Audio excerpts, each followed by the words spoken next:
All right, guys, how we doing today? Sam here with you. It's the 19th of September here on a Thursday, post the Fed decision here. So dollar yen, always interesting, right? So this was our winner here in the polling.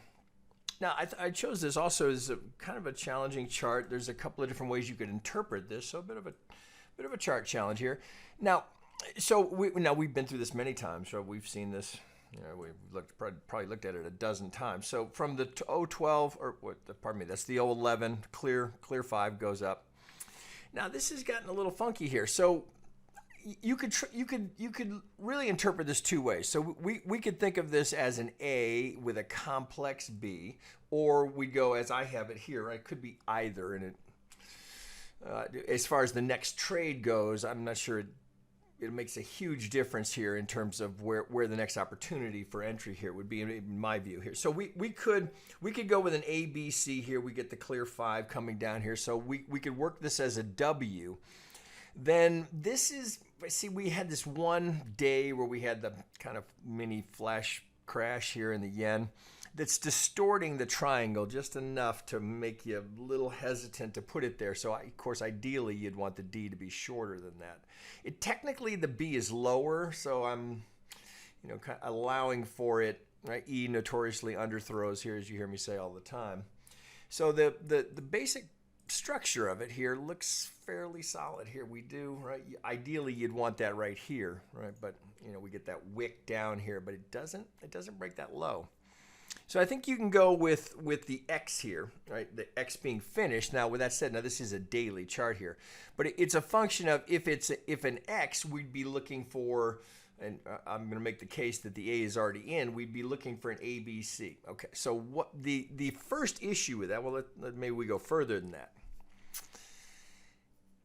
Well, so the first issue that has you hesitate there again is, well, if that's the W.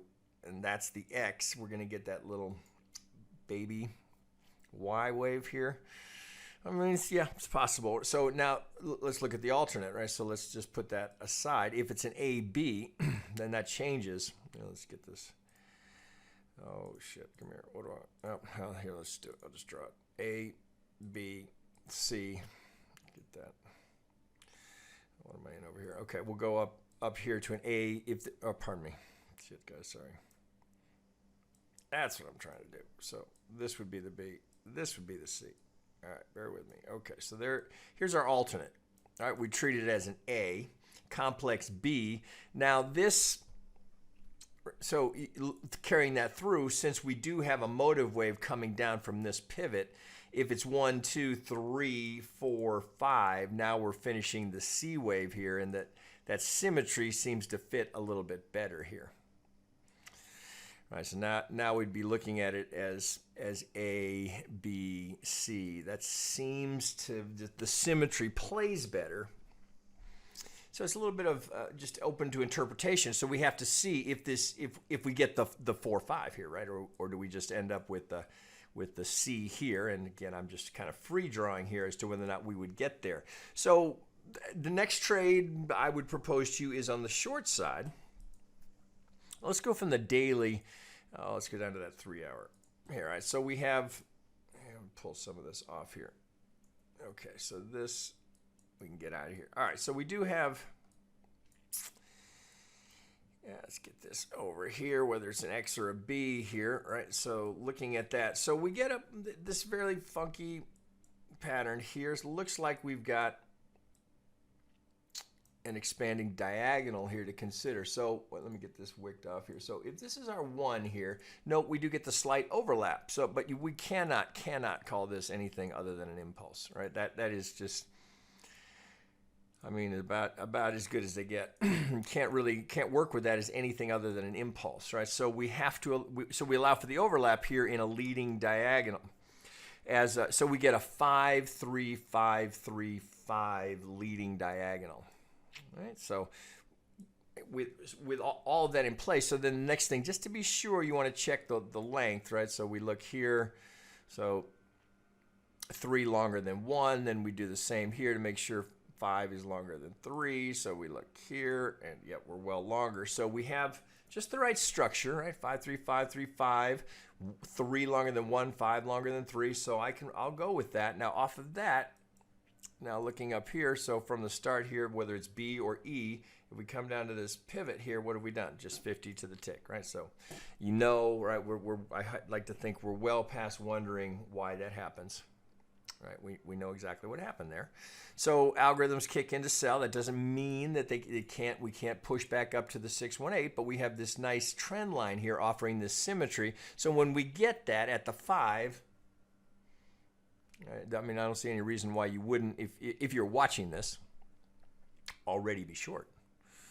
I mean, other than, right, you know, it's not ideal to be putting on something on the day that you're getting a Fed announcement here. So the fact that we're starting to push off, now I'm still on a 3-hour. If you wanted to be more conservative, you could wait for a little push down here and maybe, right, you risk it running away from you. Maybe you take the first retracement with a stop over the pivot here, right? Then hopefully you're just getting into the one wave of what would be a larger, right, whole thing coming down.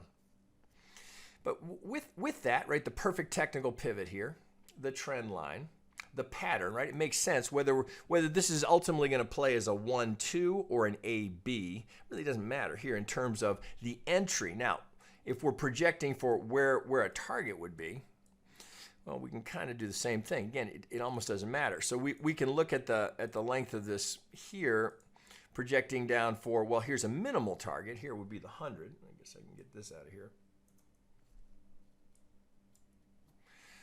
So nothing wrong with that right there. So putting that back into perspective, where would that put us? Now we'd be back at the 50. Now if we're going to get, if it's going to play as a, pardon me, if this is going to be the B wave here, and we're going to go 1, 2, 3, well then here's our 1618. Interestingly, would be right at the golden zone, which is untested. Swing low to swing high, right? We've come to the 50, got a reaction. Now certainly, I think we could probably all agree that whatever is happening here is corrective, not impulsive. So question is, are we done?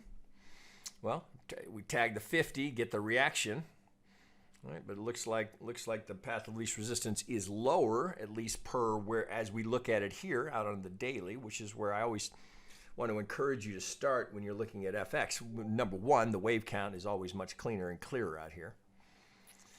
And two, so you gotta understand this is a long-term trade. So if you're taking this trade, you could be in that for a year, right? So think about it in terms of capital allocation. I mean, easily that could be a year that you're in that. I mean, look, it's 012 to 15, right?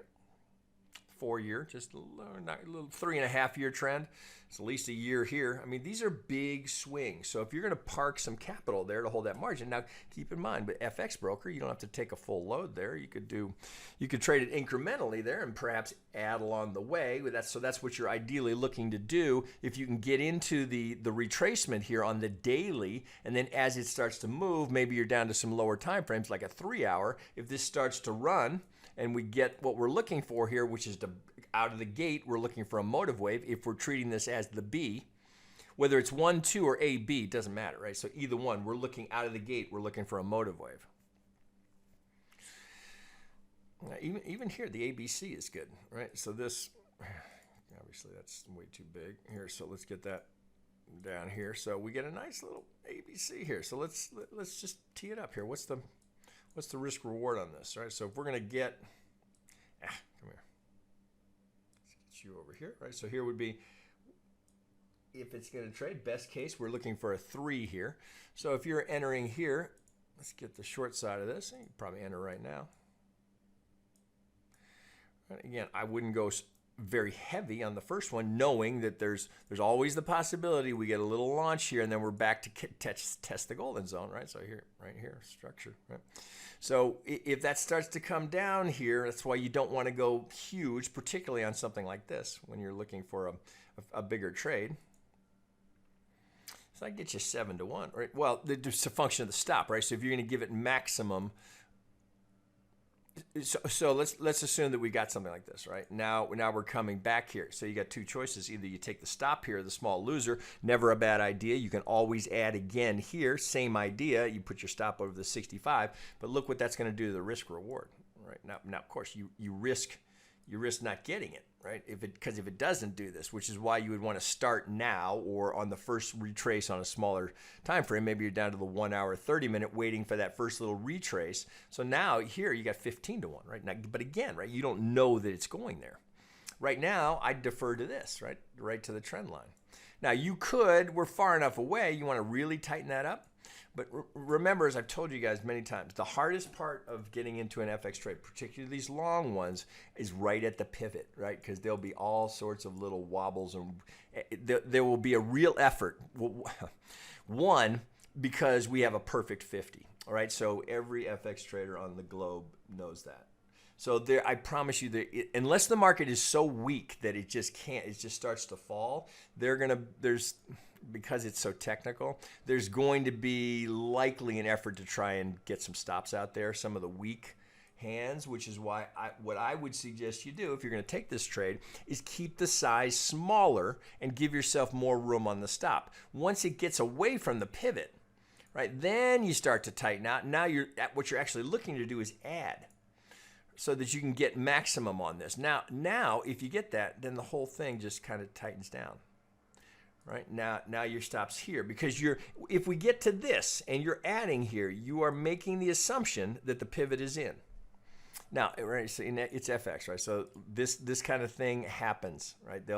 Because there will be a shitload of stops sitting there, right? Everybody on the planet will know that. So any sign of strength to go up and tag those before they rip it down, you got to just be aware of that. So if you get this move and you're looking on the retrace, maybe it's in the 50 or a golden zone to add, you got to bring the stop down, right? Because otherwise now you're adding, now look what you've done to the risk reward, right? You'd be adding here. I mean, it's not terrible, but I got to tighten this up. So we're going for the 1618. Now we've shrunk it. Still over 5 to 1. So it's not terrible, but just think as it's going down. All right, where are they going to be gunning for stops? Which is what happens in FX, right? They're always, can they gun the stops?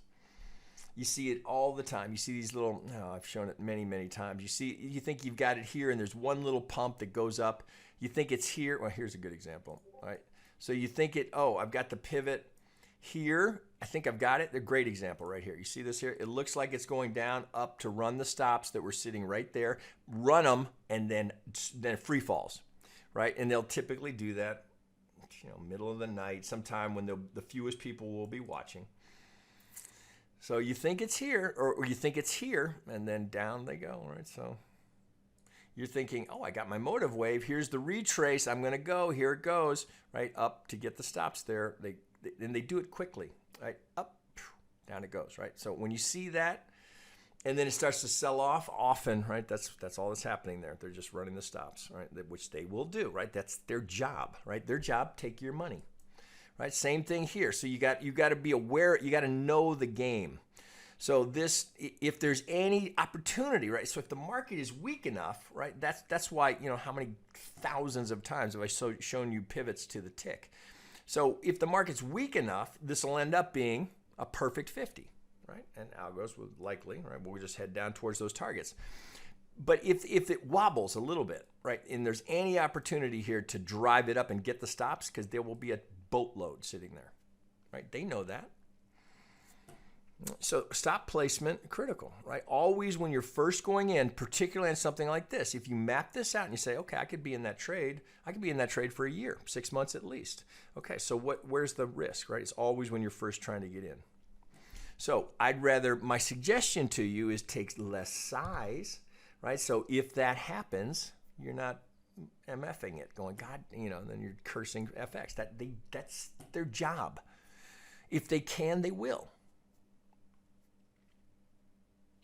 Right, just word to the wise, right? So here, something like this, we come down to retest that trend line. Wouldn't surprise me at all, right? Potentially, that's your opportunity to add again, right? So the distance to the stop is smaller, but if you had taken it here, right, now you're a little underwater, right? So what will they do here? So the other thing that they'll do is, because if it moves away, the stops will get tightened here. If they can get them, they will.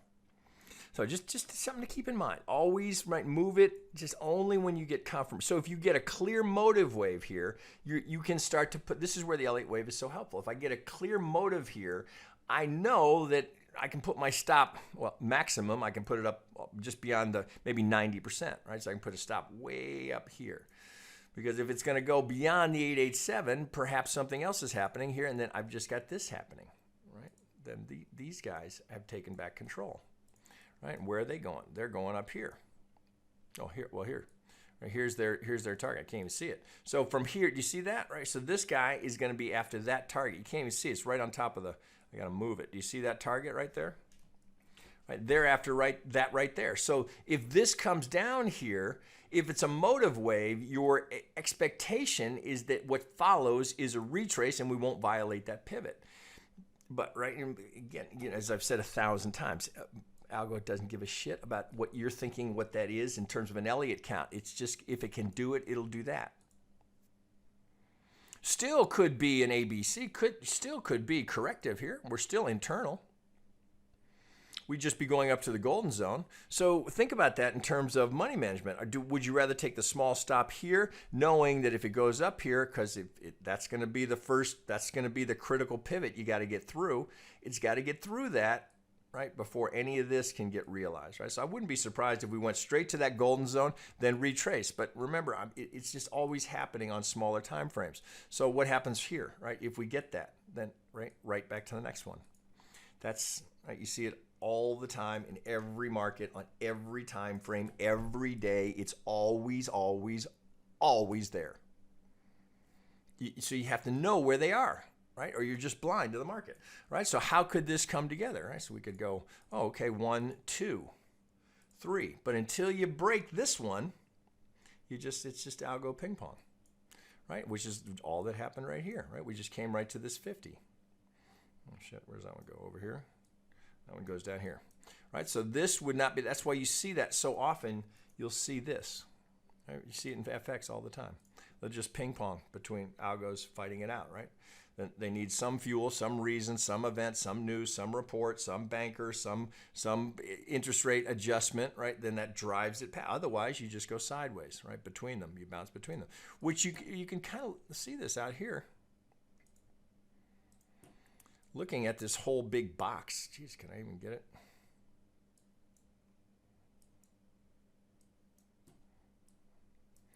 Right, this is, we're just going sideways. It's just a big box here from this. We're just going sideways.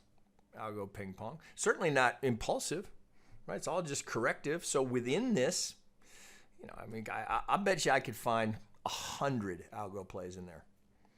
I'm out here on a daily. To go from the daily to the 12-hour, 8-hour, 6-hour, 4-hour, 3-hour, I bet I could find hundreds in there, right? They're always there, always right down to the 1 minute and down to the tick charts, always there. So, right, so at some point, one of them has to break. So that's where the Elliott can be helpful. All right, I get a motive wave. What am I anticipating? An internal retracement that's not going to violate that pivot. Otherwise, what I've got is incorrect, or the way I'm reading the market or labeling the market, I would say it that way, is incorrect. Right now, it looks to me like we've got 5, and we're in the process of putting in that correction. So why would you do anything other than, right? Assuming you're applying Elliott wave, right? We got a leading diagonal coming down. We've corrected it. Now, what's the anticipation? Well, it's either, right, depending on how we're playing this, it's either 1, 2, or A, B. The next thing to follow should be a 5. Right? There's where Elliott is helpful. Right? Otherwise, how are you going to know? How do you know which way it goes? Right? Who wins? How do you know? Right? That's where the Elliott wave. That's why the Elliott wave. All right, guys. There you go. A few things to think about. I would not hesitate. Right? Playing the short side here. Okay, guys. Talk to you later.